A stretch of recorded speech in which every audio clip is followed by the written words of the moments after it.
On vous souhaite la bienvenue à ericlatour.com. Dans quelques instants, on reçoit l'une des membres du regroupement des travailleurs autonomes du Haut-Richelieu qui se spécialise dans le monde de l'assurance vie, l'assurance maladie, l'assurance des personnes. Elle est un peu nouvelle dans le domaine, c'est une transformation de carrière. Mais d'abord, on vous parle de la Chambre de commerce, on vous parle de son directeur général, Stéphane Legrand. Vous savez que la Chambre avait reçu le titre de Chambre de l'année. Bien, cette fois, Stéphane Legrand, le directeur général, est nommé cadre de l'année au sein de la Fédération des chambres de commerce du Québec.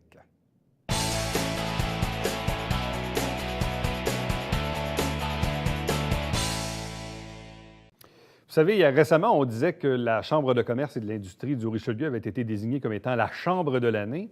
Et là, cette fois, c'est son directeur général qui est nommé le cadre de l'année.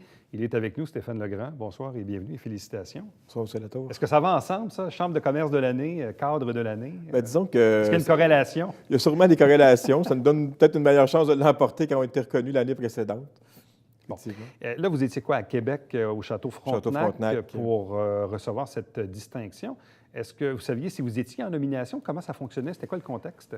En fait, on demande au conseil d'administration ou aux employés de soumettre la candidature d'un cadre supérieur. Donc, toutes les chambres ont cette opportunité-là de le faire et ensuite, il y a une sélection qui est faite au sein. Donc, il n'y a pas de mise en nomination comme telle. Évidemment, on ne veut pas mettre les individus en compétition, mais on sait qu'il y a quand même plusieurs dossiers qui sont déposés à chacune des années. Là. Bon. Et là, dans le contexte de votre nomination, de ce que je comprends, donc vous étiez désigné par le jury, mais il n'y avait pas d'autres personnes en nomination comme telles. Il y en avait peut-être, mais on ne les connaissait pas. Donc, il n'y avait pas de mise en nomination. C'était pas connu publiquement. C'est pas comme la Chambre de l'année, on savait il y a 2 ans qu'il y avait 5 chambres contre nous. Là, cette année, c'était un peu l'inconnu. Bon. Donc, est-ce que c'est une surprise totale quand ça arrive? C'est une surprise. Mais évidemment, je savais que les gens avaient déposé mon cahier de candidature. Donc, en partant, il y avait une chance d'être reconnu et d'avoir le prix. Mais je vous dirais que quand on commence à nommer les raisons pour lesquelles le prix a été attribué, bien, on commence à se douter, on parle de notre chambre. Puis à ce moment-là, on le sait, mais avant, il n'y a pas de détail à voir. Là. Mais de toute façon, c'était prévu que vous soyez présent. Oui, en fait, c'est les assises, c'est le congrès de la Fédération des chambres de commerce du Québec au même moment et on en profite pour faire le gala pour reconnaître les performances, soit individuelles ou collectives au niveau des chambres. Bon. Qu'est-ce qui, selon vous, a fait pencher la balance? Bien, tu sais, nos résultats depuis 3 ans, on est parti d'une chambre qui est peut-être de milieu de peloton. Puis aujourd'hui, on figure parmi les 5 plus grandes, les 5 chambres les plus importantes au Québec. Donc, je pense que la progression de notre chambre, le nombre d'employés qui est passé de 2 à 6 en 3 ans, le nombre de membres également. Mon implication sociale aussi, parce que, veux pas, dans les critères d'évaluation, il y a plusieurs éléments qui reviennent, dont l'implication de la communauté du cadre en nomination. Donc, je pense que c'est des éléments qui ont joué en ma faveur, parce qu'évidemment, il y a beaucoup de bonnes personnes dans le réseau des chambres, dans les postes de clés, puis il y a des chambres d'envergure. Donc, évidemment, on a des gens qui sont de calibre. J'ai l'impression que c'est ces éléments-là qui ont fait que j'ai gagné le prix. Bon, si vous dites que la Chambre est passée de 2 à 6 employés en 3 ans, en termes de membership aussi, on est passé de combien? On est passé de 400 à 725. C'est énorme. C'est énorme parce qu'il faut comprendre aussi qu'il y a des gens des commerces qui ferment, des fusions. Donc, c'est peut-être 400 nouveaux membres qu'on a eus ou 500 nouveaux membres qu'on a eus dans les 3 dernières années. C'est dans les meilleures performances des 3 dernières années aussi au niveau québécois. Là. À quoi vous attribuez cette progression aussi rapide? Je pense que c'est la mobilisation. À un moment donné, il est arrivé, puis je dis tout le temps que c'est l'élément fort qui a fait que... Il y a 2 événements qui sont arrivés quand on a commencé, parce que le conseil d'administration, il y a eu une grosse prise en charge en 2014 où les gens se sont impliqués, puis ont vraiment voulu, parce que ça fait 100 ans que la Chambre de commerce à Saint-Jean existe. Il y a eu des années glorieuses de la Chambre, puis il y avait un petit passage à vide, fait qu'on a senti que les administrateurs, ce sont tous des gens très impliqués là, au niveau de la région, ont décidé de prendre les choses en main. Donc, effort collectif d'administrateurs. Moi, je suis arrivé en poste, j'avais un réseau de contacts qui était important. Il y avait des bonnes ressources, Claude Roussel, entre autres, qui est là depuis plusieurs années. Donc, je pense que chacun s'est dit, on ne peut pas demeurer comme ça.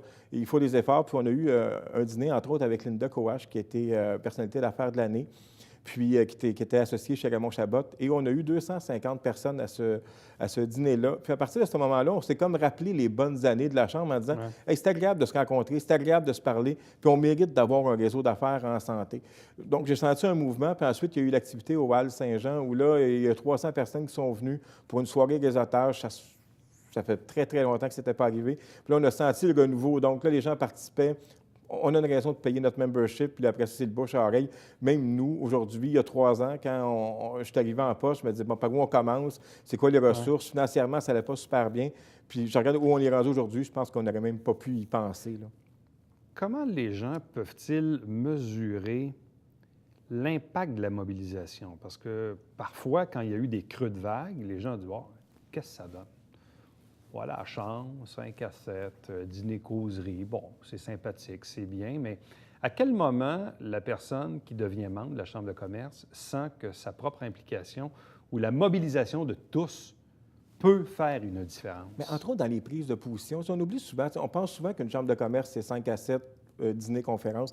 Mais en fait, la chambre, elle prend position pour ses membres. J'aime pas le mot syndicat là, pour des employeurs, mais il y en demeure pas moins qu'on est là pour représenter les intérêts des gens d'affaires. Quand on dit qu'on est 700 membres, qu'on va à la ville de Saint-Jean ou on va au gouvernement voir notre député, on représente une masse importante de personnes. Donc, ces gens-là, à partir de la force du nombre, fait qu'on a un pouvoir plus grand. On est quand même faire du travail de recherche. On ne joue plus le rôle d'organisateur de party. On fait de l'organisation d'événements, mais on fait également de la prise de position. On organise des formations. On fait des représentations auprès des gouvernements. On va à Ottawa.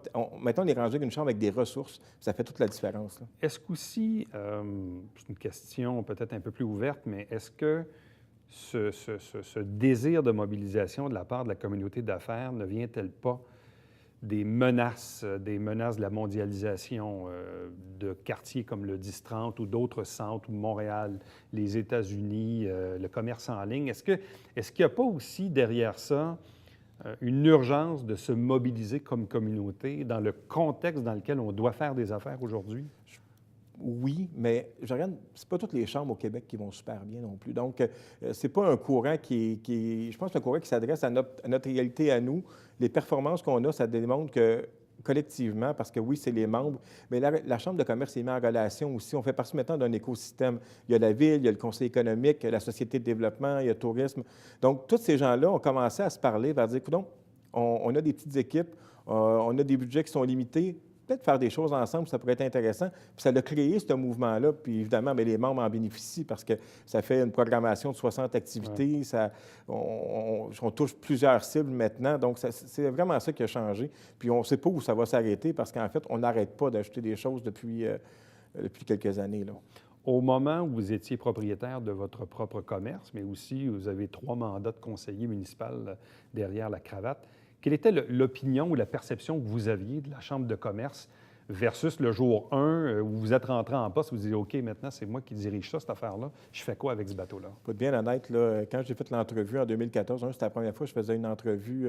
J'avais jamais eu l'opportunité d'être en entrevue. Puis quand je suis arrivé dans la chaise, j'avais l'impression que je connaissais ça, une chambre de commerce. Ouais. Puis finalement, pour me rendre compte que la chambre de commerce puis j'avais même une idée qui était préconçue, puis une idée que je me suis buté par la suite, c'est toujours le même monde, c'est toujours les mêmes personnes qui se parlent, c'est un petit réseau, c'est une classe à part, alors que c'est loin d'être ça. Moi, je regarde les 700 membres qui sont là, il y en a 400 nouveaux, il y en a peut-être la moitié qui c'est des entreprises entre 1 et 10 employés, beaucoup de démarrage d'entreprises. Fait que j'avais peut-être une idée qui était pas la bonne du réseau. Maintenant, assis dans la chaise, j'ai pu constater toute la force de ce réseau-là également.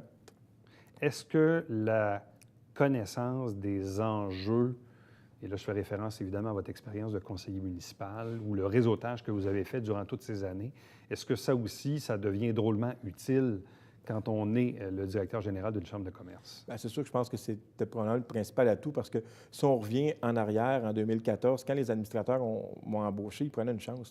Je n'avais pas beaucoup d'expérience de gestion. Je connaissais pas beaucoup le réseau des chambres de commerce. Donc, pour eux, c'était quand même l'inconnu, mais j'avais quand même un bon carnet de contacts. Puis je savais que quand j'appelais les gens, ils me rappelaient. Puis pendant 11 ans, j'ai eu des bonnes relations avec les gens de la ville, avec les gens du conseil économique. Donc, c'est sûr que c'est venu pencher dans la balance. Puis ça m'aide au quotidien parce que cette relation-là, la relation de confiance, ça prend du temps à établir, là. Est-ce qu'il n'y avait pas un risque aussi? Parce que, bon, oui, vous avez fait 3 mandats comme conseiller municipal, mais vous étiez également candidat à la mairie en 2013, dans une espèce de course folle à 9 candidats, où ultimement Michel Fecteau en est sorti gagnant. Là, Michel Fecteau a été battu, et là, cette fois, c'est Alain Laplante, qui était un de vos adversaires aussi en 2013. Finalement, on va dire, bon, tout le monde connaît tout le monde. Vous avez même siégé avec Alain Laplante aussi comme conseiller. Bref, est-ce que ce n'est pas un contexte un peu particulier de voir un ex-candidat à la mairie qui finalement doit avoir des relations avec son ex-adversaire et là, en relation avec un nouvel ex-adversaire. Est-ce que c'est pas un peu bizarre comme contexte? C'est bizarre, mais en fait, c'est là que je suis content d'avoir fait une campagne qui était d'idées. Moi, en fait, on n'a pas attaqué personne. Quand je suis ressorti de cette campagne-là, je n'avais pas vraiment d'ennemis. Nous, on avait fait une campagne d'idées, on avait fait élire des candidats.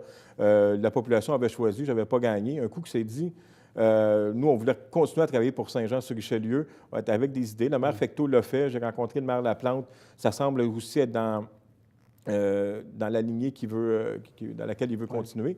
Donc, je pense que non, il n'y a pas de... Puis c'est normal que des gens qui se connaissent, des gens qui ont fait... Puis on est tous des gens en vue, qui ont rencontré beaucoup de personnes. Donc, c'est un peu normal qu'on travaille ensemble aussi. Puis à date, ça se passe relativement bien. Même, on est un modèle actuellement au niveau du Québec de relations ville-chambre de commerce. Donc, ça n'a pas été un embête. Je ne vous dis pas qu'à mon embauche, ça a été tout le monde sautait de joie. Là, on ne se le cachera pas. Il y a des gens qui disaient « Ouh, quelle direction que la Chambre vient de prendre là? » Mais je pense que 3 ans plus tard, il n'y a personne qui le regrette.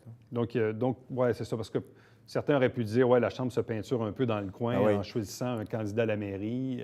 Puis il y a beaucoup de personnes qui pensaient que je prenais le capital politique pour ensuite me représenter contre Michel Fecteau. Puis c'était vraiment pas ça. Moi, j'avais fait mon effort, j'avais 3 ans. J'étais rendu là à ce moment-là à me présenter à la mairie. Maintenant, j'étais à la Chambre de commerce. Les défis, il y en a plusieurs.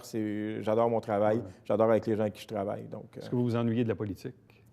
Bien, c'est sûr que je regarde toujours ça avec une attention qui est particulière. Mais est-ce que je m'ennuie de la politique active? J'ai la chance d'avoir une job où j'en fais un peu de lobbying, de rencontres avec les députés, avec les maires. Donc, indirectement, je fais un peu de politique aussi. Okay. Donc, il n'y a pas de regret en tant que tel Absolument de ne pas avoir sollicité l'électorat cette fois-ci. Là. Pas du tout. Là, maintenant, c'est quoi les défis d'avenir pour la Chambre? Parce que quand on vit un boom aussi important que celui que vous avez connu, de tripler le nombre d'employés, de doubler le nombre de membres sur une si courte période, vous allez me dire que le défi maintenant, c'est le maintien, mais comment on entre dans cette phase de maintien dans une chambre de commerce pour garder le momentum à ce niveau-là? Je pense que les alliances avec les partenaires vont devenir importantes. Parce que là, on a ajouté à notre portfolio des événements d'envergure, comme la boom de l'été, exemple. Puis on veut retourner avec ça. Fait que on commence à se faire les dents sur des dossiers plus importants. On commence à avoir des ressources de qualité. On commence. On a toujours eu des ressources de qualité, mais on en a davantage. On peut faire... c'est exponentiel ce qu'on peut réaliser aujourd'hui, mais notre positionnement au niveau des prises de position, c'est quelque chose qu'on va améliorer, de travailler des dossiers, de les faire cheminer. J'ai l'impression que ça va passer par là, l'avenir de la Chambre, mais aussi au niveau du service aux membres. En ayant plus de ressources, on est capable d'être présent. Puis on est de plus en plus capable de dire, bien voici, à chaque fois que vous devenez membre, ça vous donne un inventaire de services, de produits et beaucoup de visibilité. Donc, c'est un peu ça, mais c'est sûr que le maintien, c'est le nerf de la guerre. Là. Et c'est quoi les principaux enjeux pour la communauté d'affaires que vous représentez? Bien, c'était plusieurs. Premièrement, l'autoroute 35, c'est évidemment qu'on y travaille fort. La campagne Soyez local, sur laquelle on s'est rencontrés dernièrement avec Sophie Latour de la Ville, c'est un élément parce qu'on le voit, vous avez parlé de la mondialisation. On a un gros travail d'outiller nos membres à ce qui passe à travers un changement qui est important. La Chambre a évolué rapidement, mais je voudrais que les changements technologiques, la façon de faire des affaires change aussi rapidement actuellement. Donc, nous, notre défi, là, c'est que les gens arrivent en ville, comme on dit. Puis, au niveau de l'agriculture, bien, il y a toutes les questions des négociations, l'ALENA et ainsi de suite. Bien, là aussi, on a, je pense, des pressions à faire pour que la communauté régionale soit bien représentée partout. Là. Bon. La Chambre de commerce, vous avez dit tantôt, est l'une des 5 plus grosses au Québec. Oui. Et pourtant, Saint-Jean est la 11e ville en importance. Bien, c'est sûr qu'il y a une question de fusion parce que le territoire est un peu plus grand, mais en même temps, c'est pas nécessairement qu'il y a Gatineau qui est beaucoup plus gros que nous autres puis qui a beaucoup moins de membres que nous. Donc, c'est pas nécessairement en fonction de la population. Puis, il y a des... Nous, on essaie d'avoir une chambre qui est accessible en termes de tarifs. Il y a des chambres qui font un autre pari, donc avec un membership plus élevé, où on donne des services peut-être d'envergure. C'est différent au niveau du service offert aux membres. Là. Bon, je ne sais pas si vous aviez le syndrome de l'imposteur il y a 3 ans quand vous avez accepté le poste, mais là, aujourd'hui, si vous êtes le cadre de l'année des chambres de commerce du Québec, c'est donc que le chapeau vous fait bien. Là. En tout cas, j'adore le poste que j'ai. Puis honnêtement, en 2014, quand on s'imagine, quand on arrive, on a toujours d'excellentes intentions. Là, je m'étais dit, bien, par où on commence? Puis aujourd'hui, bien, je pense que la stratégie du conseil d'administration des employés a porté fruit, puis on arrive avec un résultat qui est intéressant. Stéphane Legrand, merci beaucoup. Félicitations encore une fois. Merci beaucoup. Restez avec nous, puisqu'au retour, on vous parle d'assurance.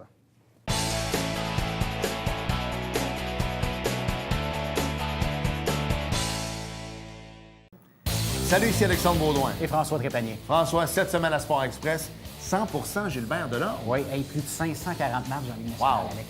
On va parler du Canadien, de la radio, de la TV. Manquez pas ça.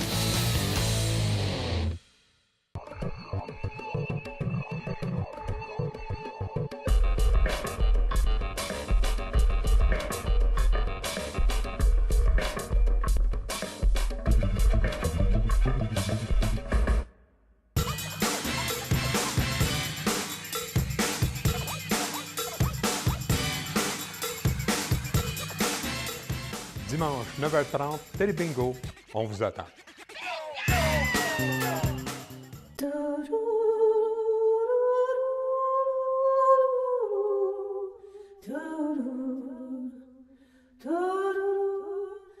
Coulisses Bêta, jeudi, 19h.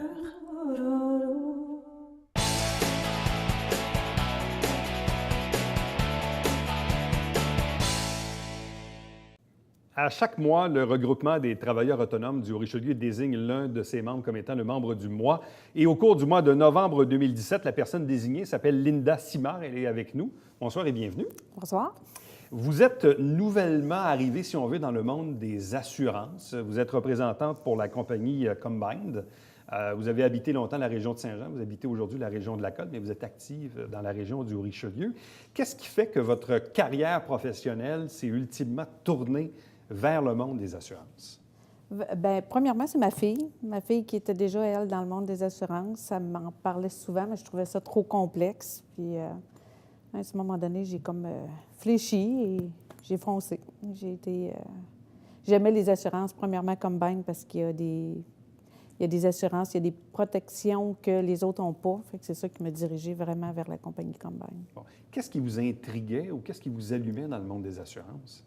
Bien, la protection. Premièrement, la protection des gens. Je me suis aperçue que même moi, je n'étais pas protégée comme il faut. S'il m'arrivait quelque chose, un salaire, une perte de salaire, perte de revenus, j'avais rien.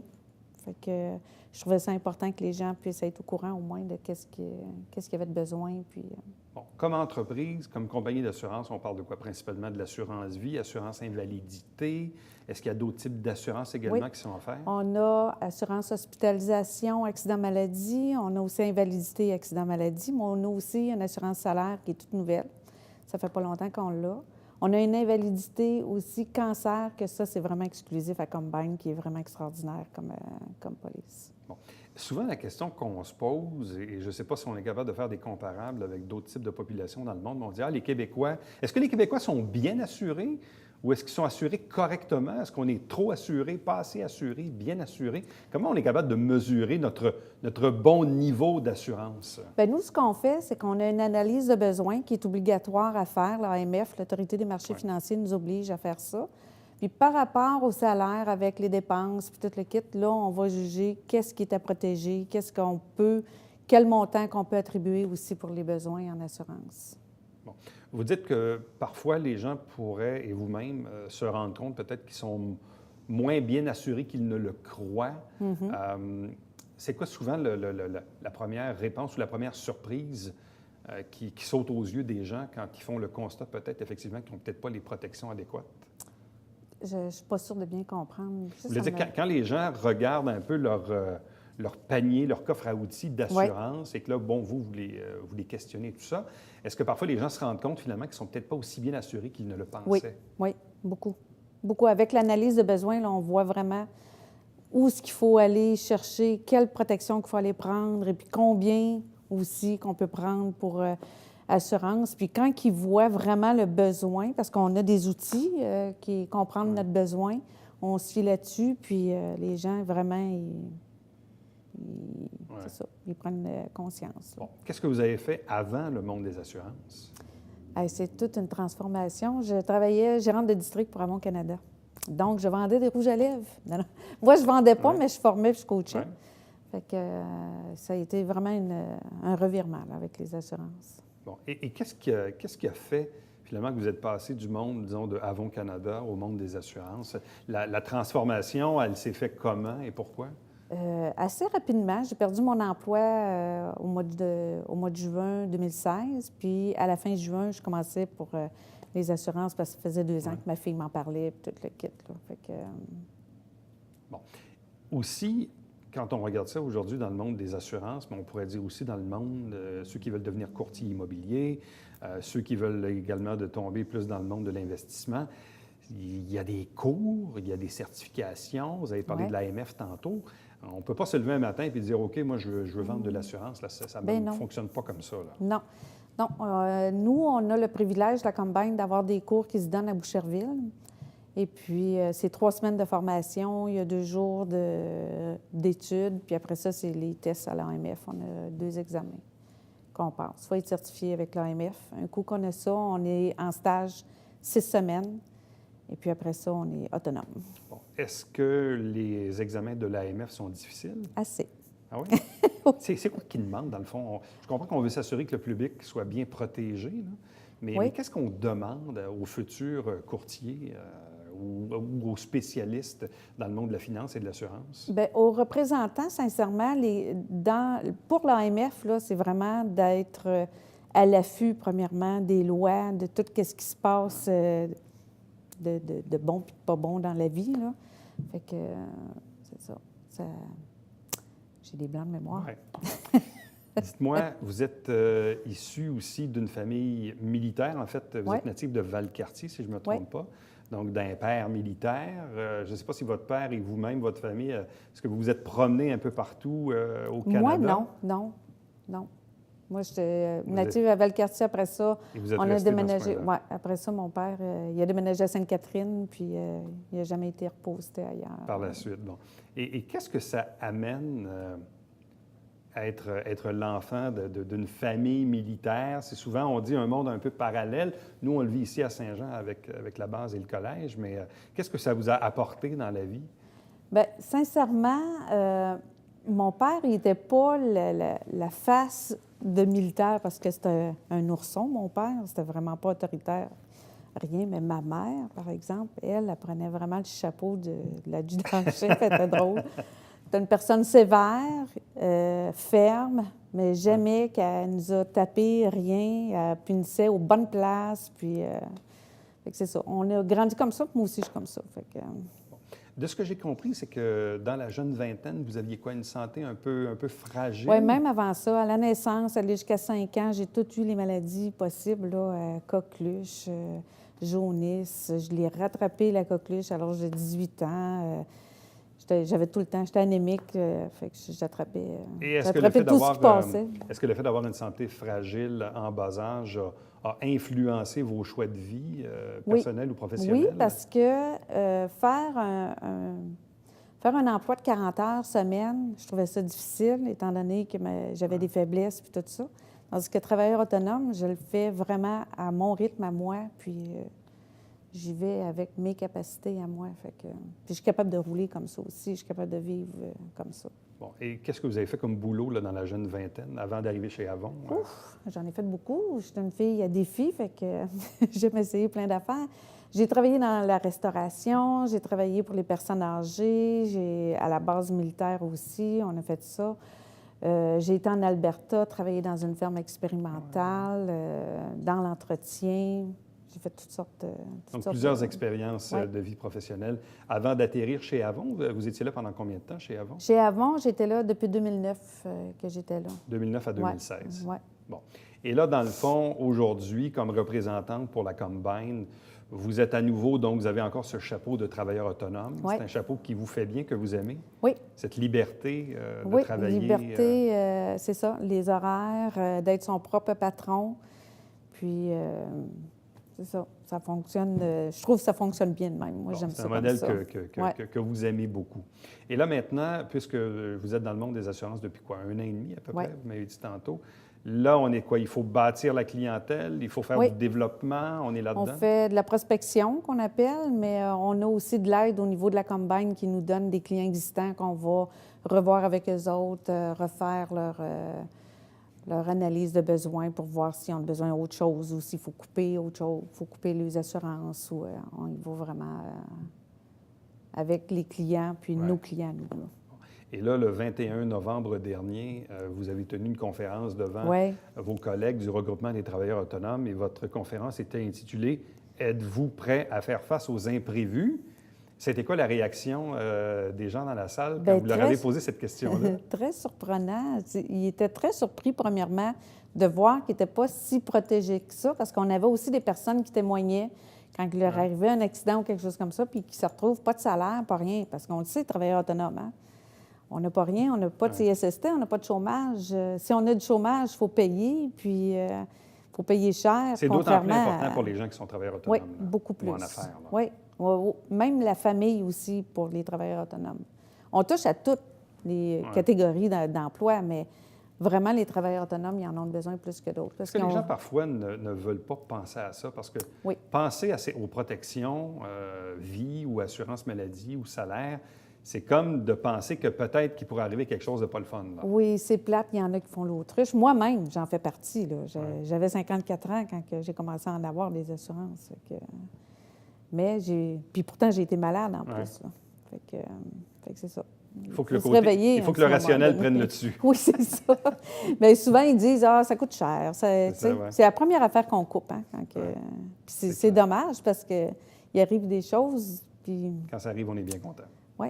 Linda Simard, merci beaucoup. Bonne chance pour la suite. Merci beaucoup. Reste avec nous. Au retour, on vous présente le Babillard quotidien.